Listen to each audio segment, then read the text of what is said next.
Hello again friends and welcome back to my channel, Blue Nose Trading. Today I'm working on a special collaboration project brought to you by theboxery.com.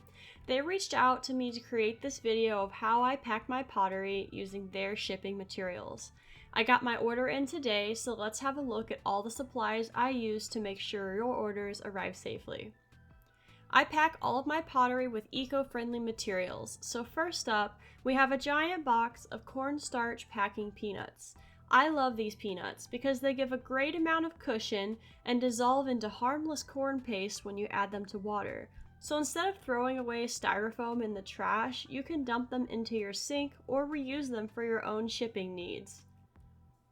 Next on my packing materials checklist is hex wrapping paper. This is an eco-friendly version of bubble wrap. It comes in this nifty dispenser, but you can order it without a dispenser as well. I find that it works fine either way. If you don't have a dispenser, you can just give it a tug to flex it out.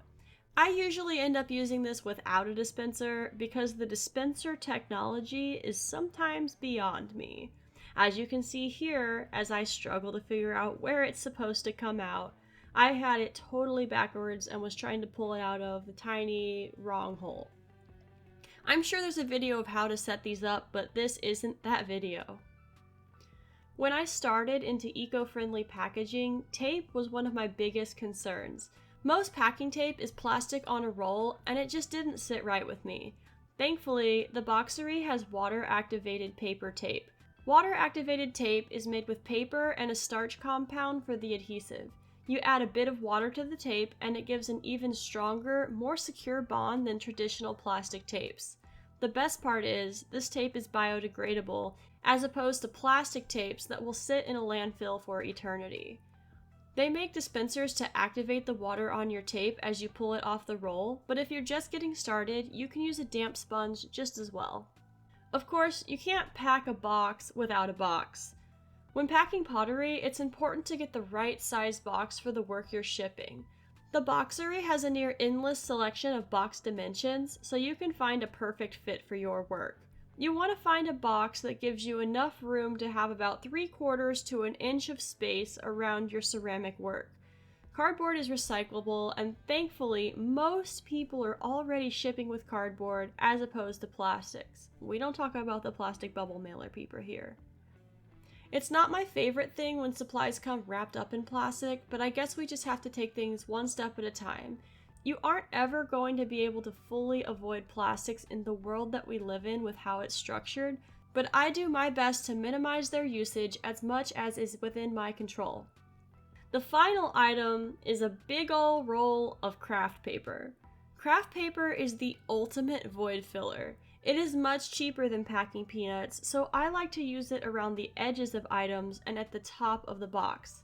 Once you master the art of paper crumpling, you can really make this roll of paper go a long way in keeping your work safe during transit.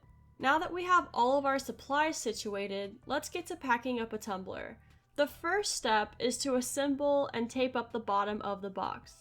After cutting the proper length of tape, I'm going to use a damp sponge to activate the starch on my paper tape. Damp is a key word here. If you use a sopping wet sponge, it can get really messy. I apply the tape so that it is evenly touching both sides of the box flaps for maximum security. You don't want one side of a flap to be hanging on by the thread of a prayer. I secure the tape by pressing it down from the center of the box outward. This helps prevent crinkling in the tape and ensure the adhesive has a firm grip across the entire bottom of the box. The next step is to apply a layer of peanuts across the bottom of the box. I like peanuts as opposed to craft paper as the bottom layer because the peanuts will hold firm as I'm packing in the other materials as I work. Sometimes a layer of paper at the bottom can get squashed down while you work and it isn't quite as effective. After slipping a snazzy business card into the tumbler, it's time to give it a wrap in hex paper. I'm trying to use this dispenser for your benefit, but again, it is beyond me. What's important is that you use enough hex paper to wrap the work a few times and are able to flip the hex paper to wrap it in the alternate direction.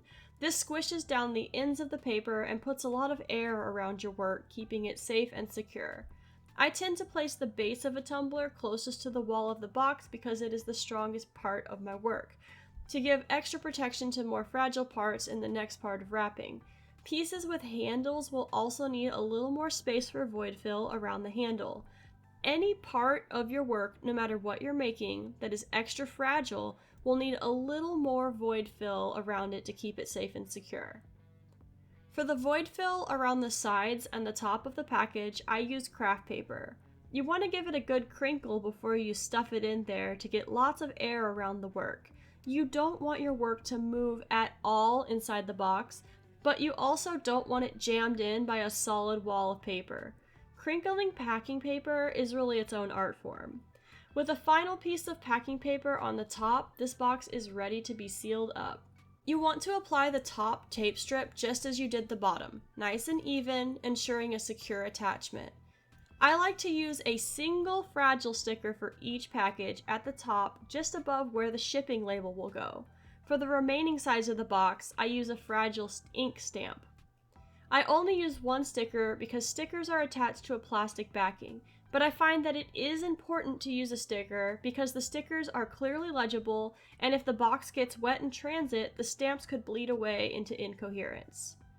I always leave space under one of the stamps to write a thank you note. This note is both for the buyer and for the mail carrier handling my package on its journey. I like to think that a good person is less likely to abuse such a friendly package with such good vibes all over it. And voila! This package is ready for a shipping label and to head out on a journey through the postal service on its way to an amazing pottery lover who supports small business. Be sure to check out theboxery.com to find the perfect shipping materials to ensure that your packages arrive safe and sound. A big thank you to theboxery.com for sponsoring today's video. If you'd like to see more ceramic art videos, be sure to subscribe to my channel, Blue Nose Trading. If you'd like to support my channel so that I can make more videos, you can become a channel member right here on YouTube for early access. Thank you again for sticking around until the end of the video. Remember that you have great ideas that are worth exploring. Drink enough water, and I will see y'all in the next video.